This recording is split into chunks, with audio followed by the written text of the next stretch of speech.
Welcome back to the program. Now, it's no secret the ruling Jubilee party is torn down the middle. The fallout between President Uhuru Kenyatta and his deputy William Ruto continued this week with the ejection of Caleb Kositany as party deputy secretary general. In his place is Cherangani Member of Parliament Joshua Kutuny, a fierce defender of the president who now heads to the hot seats of the Ngara-based Jubilee headquarters.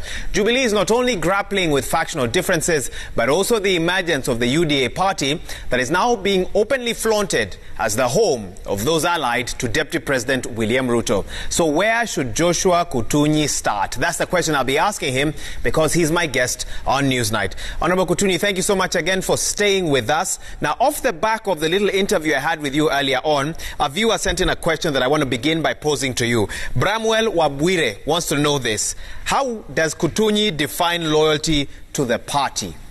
Kutuny, let's start there. Thank you again, Waiga Mwaura.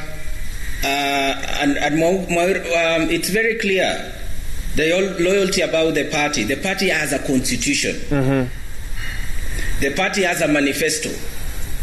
The party has an agenda. And if you go to any jurisdiction, even established democracies, politicians who've been elected, who've been bestowed with the responsibility by the people that they govern through a political party, they have a responsibility to push for that agenda.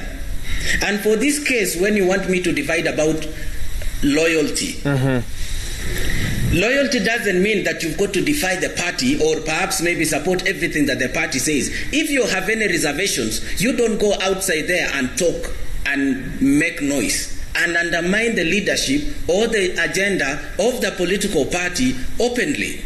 The party has structures which are clearly stipulated that if you have any issue against the political party, then you exhausted the internal channels or maybe the opportunities that are there to air your divergent opinion. But what are we seeing in this case? We are seeing a deliberate attempt by people to defy the budget agenda of the party. And they are coming up even with other new agendas which were not there. So, if you want me to divine about the issue of the party loyalty, I will tell you that either there is a very thin line between democracy in the party and the discipline in the party. Let me then ask you this. Why do you think you are the one selected to be the next Deputy Secretary General? What was it about you that stood out?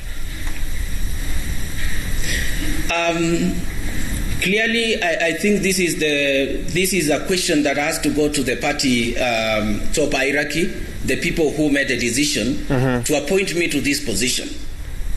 But I want to say, as a staunch supporter of our political party and founders of this political party, I was very disturbed for the very, very long time. When we see people that we've given the opportunity who are supposed to push the agenda of the party, trying to destroy the same political party that has put them to where they are. Our political party had a clear manifesto. But what we have seen is that people are using the position that they have to destroy the same political party. And even if there were issues in the same political party, I think there was need for us to come together and discuss. But then I think it was an agenda for them to destroy Jubilee and form another political party. Allow me to interrupt you. Let me interrupt you there, and we're going to talk about the formation of another political party shortly. But the outgoing Deputy Secretary General yesterday spoke to Trevor Mbija on Monday Report, and he has a different opinion on why you were selected. Let's listen to that. Caleb Kositany speaking to Trevor Mbija yesterday. There's absolutely nothing I can tell Kuttuny because he has no mind of his own. He is just going to be a yes person, so don't expect much from him. Is that fair for you to mention that, and yet he hasn't even started working? I know him. I remember our constituents neighbor each other. He's a fellow member of parliament, so we interact every other time. I really don't expect much from Joshua Kuttuny. I don't know if you heard much of that. He's described you as a yes man. He's not sure you're an independent thinker when it comes to speaking outside the party's box. How do you respond to that, Honorable Kuttuny? Are you a yes man? Waiga Mwaura, with a lot of respect to Honorable Caleb Kositany, who is junior to me when it comes to the issue of politics and leadership. I really don't have time to respond to someone who is a political amateur, someone who has no capacity to lead such a position.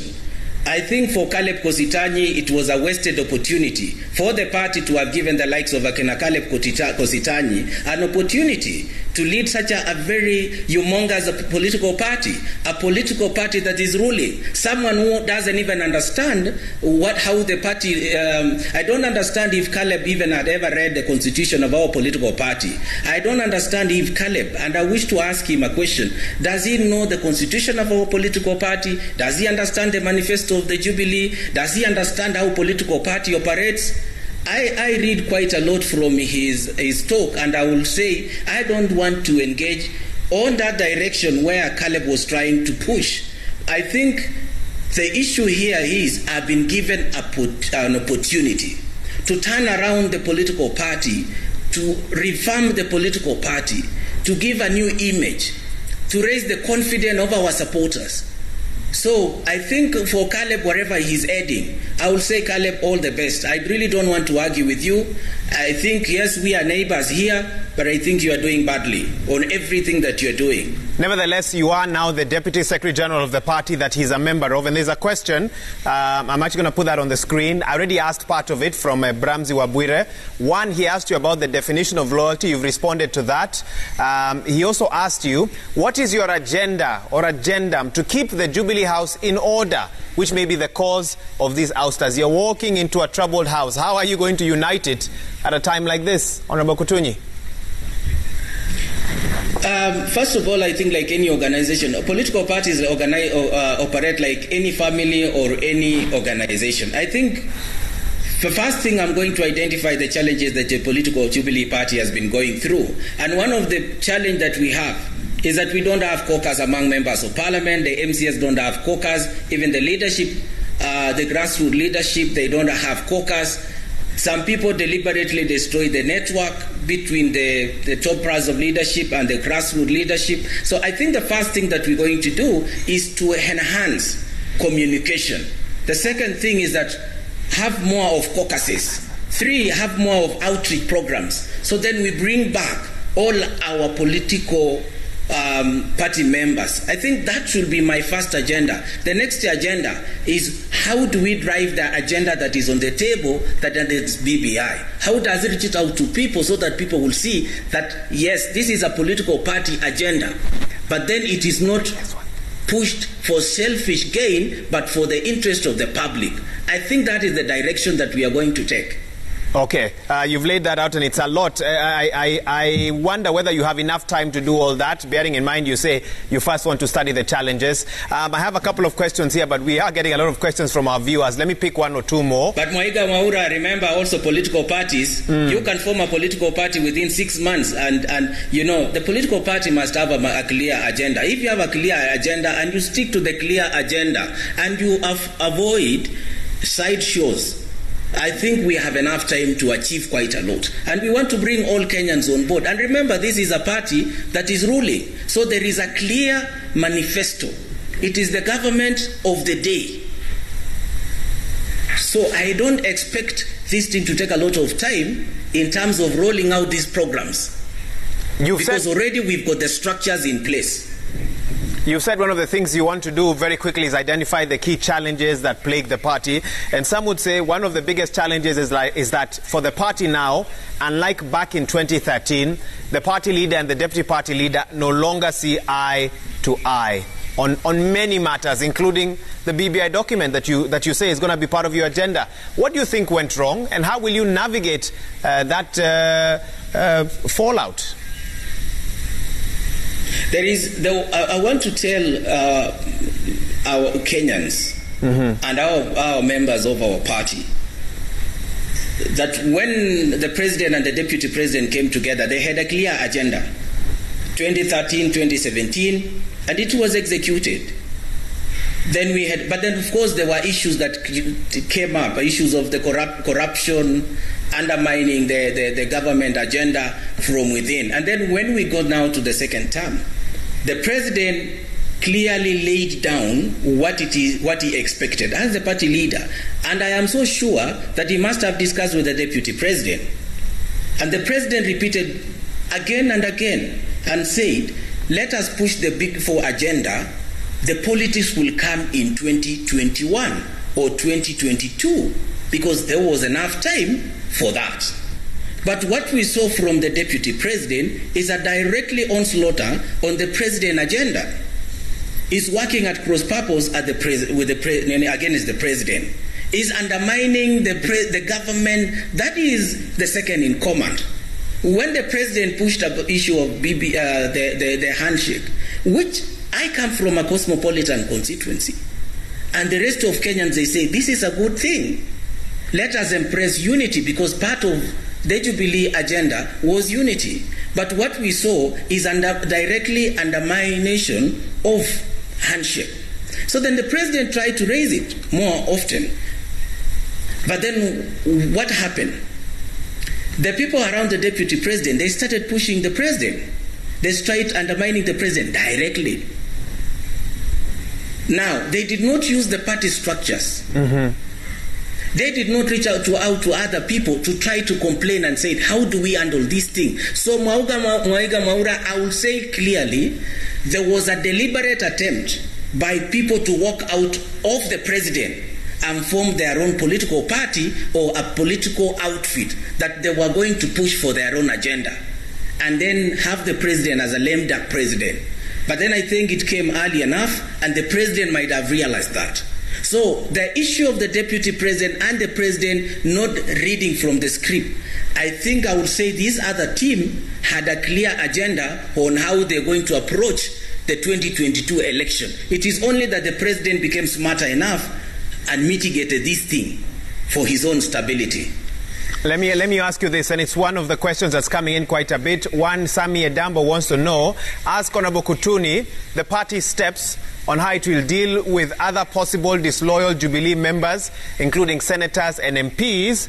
But on the flip side, one of our viewers also saying, Wamalwa Nixon, what will Kuttuny do to unite the two factions, Tanga Tanga, Kieleweke, etc.? So I don't know, which approach are you going to follow? Are you looking to crack the whip? Are you going to be a firm hand in the party, or are you a uniting force? How do you see yourself? First thing, I'm going to. I don't believe in use of force. I believe in participatory approach. And if you ask me about the people called Tanga Tanga, I think it was an issue where some people cleverly crafted an alienation process from the president, where most of the leaders, the so-called Tanga Tanga, could not perhaps maybe reach the president. So then anytime there was an issue, then they could not express it to the president. But it was a deliberate agenda to lock out the president from members of parliament, to lock out the president from the senators, to lock out the president from the governors, to lock out the president from the party members. So we are going to create a framework and a network where most of these leaders are going to reach to their party leader. Because I think this is where there is a very serious problem. Because there was a clear demonstration, and I will say this without fear of contradiction, that there was a clear agenda from some senior officials in the party to alienate the president from the party supporters for their own selfish interest of 2022. So then the president will appear that he doesn't want to reach out to these people. Is that the president has closed the door and is the one who is accessible on the other side. So everybody moved to the other side. So it was a political strategy that was so smart. But then here we are today with this opportunity. I don't believe in high-handedness. I am going to reach out to all the members of parliament, the senators, the governors, and the MCAs who have divergent opinion. We want to listen to them. We are going to have caucuses. The first meeting I'm going to have next week on Wednesday is with the members of parliament. We want to discuss issues of common concern. I don't believe that these people, they have an agenda of moving out of Jubilee. I think it is an opportunity that was not there. that the roadblocks had been created by the people so-called leaders in our political party. So, first of all, we're going to I want to listen to them. I want to know this divergent opinion. What is it? Is there something that is constructive that we can pick and improve on? Is there something that is wrong from them and it is better from Kieleweke that we can incorporate and work together? If we create such a very enabling environment to every leader in our party, I'm sure we will strike a balance. But then there are those people who've already moved. There are people who've already moved and they've branded their political party. And I think our party has been very, very lenient. I hear people talk about the party has been pushing people so hard. You've been elected on Jubilee Party, but you are putting on an attire of another political party, but you are still earning salary from the same political party. The party has not expelled you. Go to South Africa, ANC, you can't attempt that. You go to Tanzania, you can't attempt that. You will be expelled the same day. Kuttuny. But then our party has been very tolerant, despite the fact that these people, they've been threatening to move out. But then we are saying, for those who are willing to work with us, we are going to impress them. We are going to create an enabling environment where all divergent opinions are going to be put on the table. We agree to disagree. But for those ones who have decided that we move, then we say all the best. Kuttuny, but for those whom we are going to remain with, we're going to build a very formidable political party. I hope you can hear me. You sound very optimistic about the future of the Jubilee Party, but 2 weeks ago we hosted both the Vice Chair of the party, David Murathe. We also had Kipchumba Murkomen, Marakwet Senator, and as they both spoke, you could see deep differences between both divides. Where will Jubilee be mid next year, in your view? What sort of party will it look like? The next Jubilee is going to form the next government with other parties. There will be a coalition that is going to come, and I want to tell you with too much confidence that we are going to form the next the next government. We are going to have a new coalition. After the BBI, we are going to have political formation that are going to come into place. Already we've seen the political geography taking place. So it is not, I would not say that Jubilee Party is not a party that is not going to be very competitive in the future. In fact, trust me, the other people, which I don't really want to talk, it is just hot air. Which makes me wonder, you're already speaking about coalitions very proactively. What about if the other people, the ones you don't want to talk about, are also thinking about their own coalitions? Why do they get punished for their freedom of thought? And yet it sounds like you are now speaking in the office of the Deputy Secretary General that you're also looking at coalitions. Why not just let everyone who wants to form a coalition go ahead and do so? But you see, you cannot form a coalition. You only form a coalition when you already have a political party. So you cannot be in the same party that sponsored you, and at the same you undermine the same party that sponsored you. You are still earning privileges, enjoying the privileges of the party that sponsored you. You cannot work for this company A and you're promoting product of company B. It is wrong. It is unethical. That is what I'm saying. But the truth of the matter is that Mwaiga Mwaura, we are going to have coalitions. Remember, even Jubilee Party that we have today, it's a coalition of how many political parties? It's more than 12 or 13. In 2013, it was URP-TNA, it was a coalition. So, coalition is not a crime. It is part of the political process that are geared towards capturing power. And it is allowed. If political parties of the same ideological come together to form a government, it means they will push the same agenda, which it is not wrong.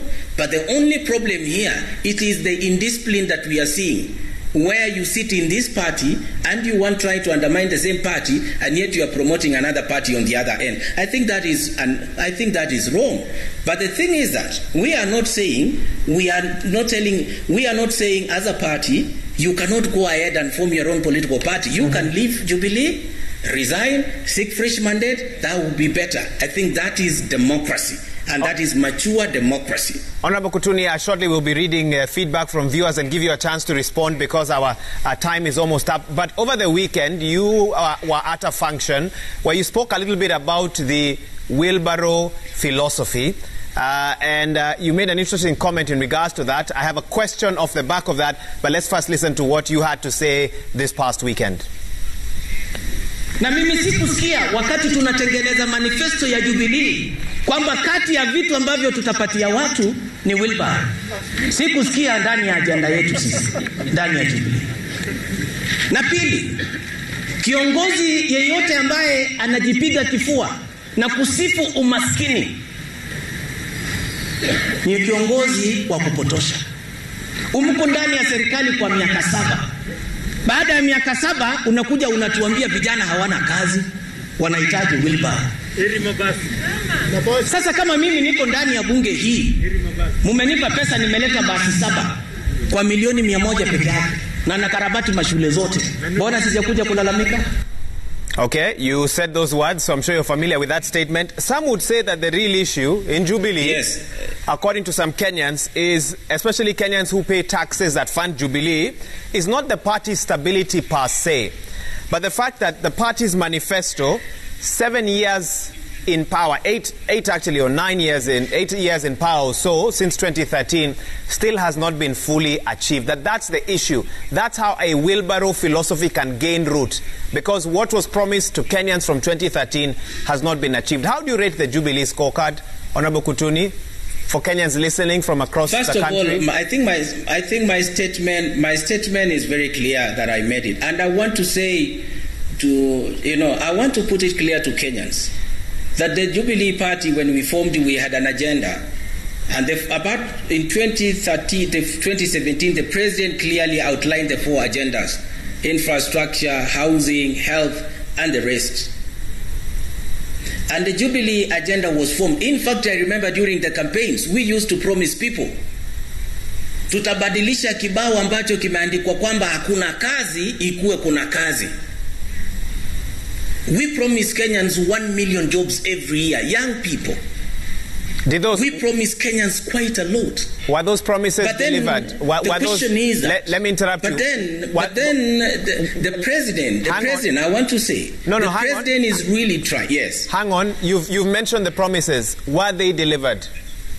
What's your assessment? But you see, the question that I'm asking is that the people who are in government, who are in leadership positions, are the people complaining. Yet we've given them the responsibility to turn around the lives of these young people. You've been the deputy president. I want to put it very clear. You've been the deputy president for the last 7 years. You are the one giving these promises during the election, during the campaigns. For the reason people voted for Jubilee, you are part of this team, convincing Kenyans that we are going to provide jobs to these young people, free education, free secondary education, tutabadilisha kibao, hakuna kazi, ikwe kibao ambacho kina kazi, and then today you are telling us the solution to these young people is a wheelbarrow. Why do you glorify poverty? Every Kenyan hustle every day for a betterment. You get into government to put policies that are going to change the lives of these people. But then you don't get into government and start complaining. That is what I'm raising. And the president said, yes, I have realized that we are behind our Jubilee implementation manifesto. Can we pause a minute in 2017, 18, 19 and implement a manifesto? Because otherwise Kenyans are going to ask us questions. Instead of taking that cue and helping the president to fulfill the promises, then what do? You start another narrative just to undermine the president and to look better. I want to put it to Kenyans. Like farmers in this region, we promised them that the price of a bag of maize would be 3,500. We are going to have contract farming. Who was saying that? It is the deputy president who promised the people of this region. Was he but not, what did we see? No. Now allow me to put it very clear. Was he not speaking on behalf of the party? You see, that's the thing. Exactly.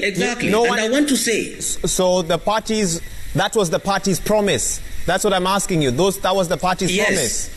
Yes. Yes. And that is why I'm saying that you have been given that responsibility and the position to implement that agenda. But then you don't go ahead and implement that agenda. What you do, you introduce another agenda. What did we see? We saw corruption, importation of maize, fertilizer were being sold. And in fact, even Caleb Kositany, the Deputy Secretary General, he was accused that he was taking fertilizer from cereals board and selling in his house. He hasn't been charged. He hasn't been charged. Honorable Kuttuny. But anyway, I don't want to comment about the process or the legal process, but I want to put it very clear that the people today who are giving us a narrative of a hustler versus dynasty, they have an opportunity to change around the lives of Kenyans.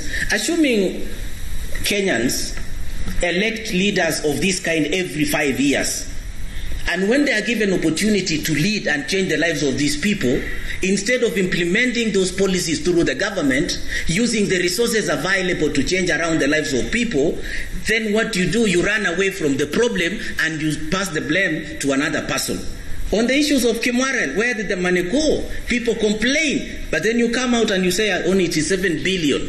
Instead of making sure that this money is put in prudent use so that people can irrigate and practice horticulture and make money. So I think it is time to tell Kenyans the truth. That enough is enough.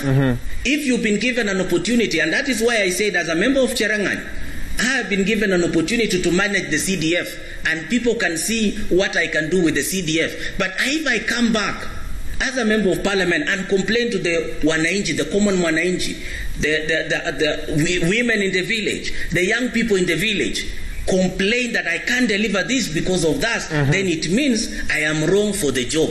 So I think it is time for us to rise to the occasions. And I'm not saying because I've been given this position today. For a very long time I've been watching what is happening.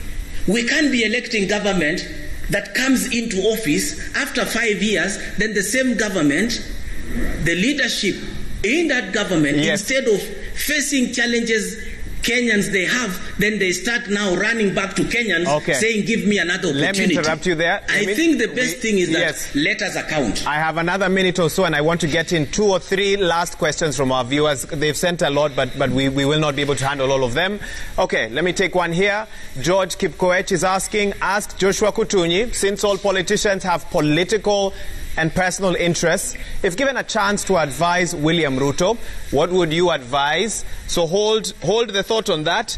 Another question here from Chester Nyantika. You're asking, is it true that Joshua Kuttuny will be contesting for Nairobi's Lang'ata constituency come 2022? Okay, and let me read one third and final one. Mboya Junior 88 says, Kuttuny says members should air their dissatisfaction within the party at closed-door meetings. Now that he's one of the leaders in the party, is he ready and going to create that platform for the Tanga faction to air their issues? So you have 3 questions. 1, your advice to the Deputy President and those who support him. 2, will you allow those who support Tanga to air their views within the party? You say that's what should happen. And number 3, someone is curious and linking you with a possible stab at the Lang'ata seat in 2022. How do you respond to those 3 questions? I would start first with Lang'ata. It is speculation all over. But I'm a member of parliament of Cherangany and I love Cherangany. So yes or no? And I'm in Cherangany. Yes or no? No. Okay. No. And the other 2 questions? And then 2, on the issue of the political party, the Tanga, I want to put it very clear that I'm going to reach out to the members of parliament, the perceived rebels, the Tanga team. I want to listen to them. I want Ditmas Barabsa to tell me what is his problem. I want Moses Kuria to tell me what is his problem.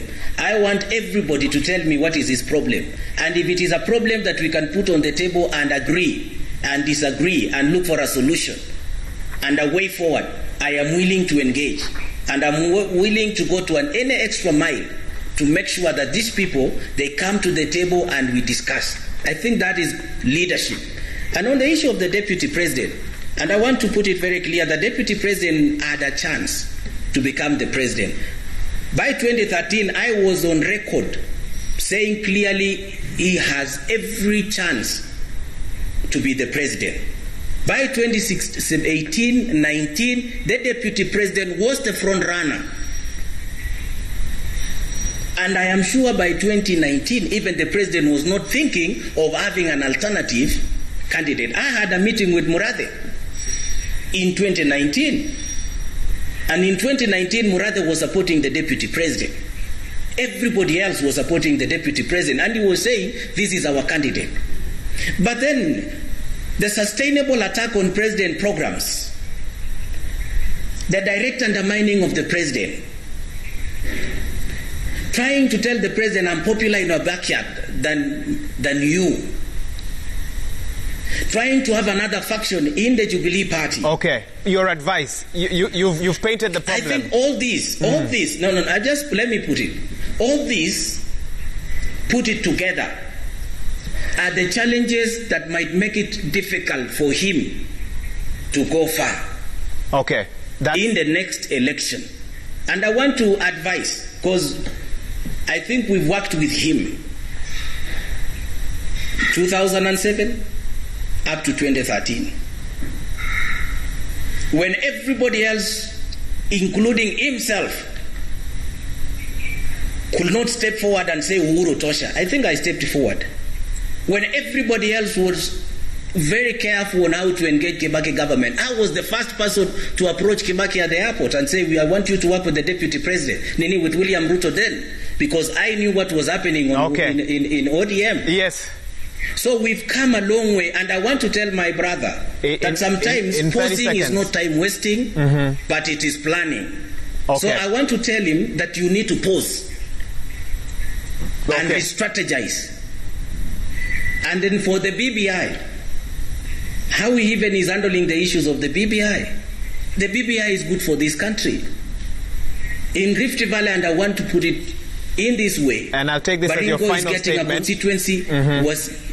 Wazingishu is getting 3 constituencies. Nandi is getting 1 constituency. Bomet is getting another constituency. Trans Nzoia is getting another 2 constituencies. Baringo is getting 2 constituencies. Pokoti State getting another extra constituency. In Rift Valley alone, we are getting almost 10 constituencies. And I don't understand why you will undermine such a very good initiative that is going to help your own people to get money. Thank you, Honorable Kuttuny. I don't understand how you can oppose an agenda that is going to give us an extra 35%. Thank you, Honorable Kuttuny. We're going to leave it. I think I will rally. Thank you. Thank you. I think we're going to leave it there. I had given you a minute and we are now going beyond that. That is Honorable Joshua Kutuny, who is the Deputy Secretary General of the Jubilee Party, as per that announcement yesterday, and the Chanagani Member of Parliament, very passionate about what he's talking about, and coming in today, his first interview since that appointment was made.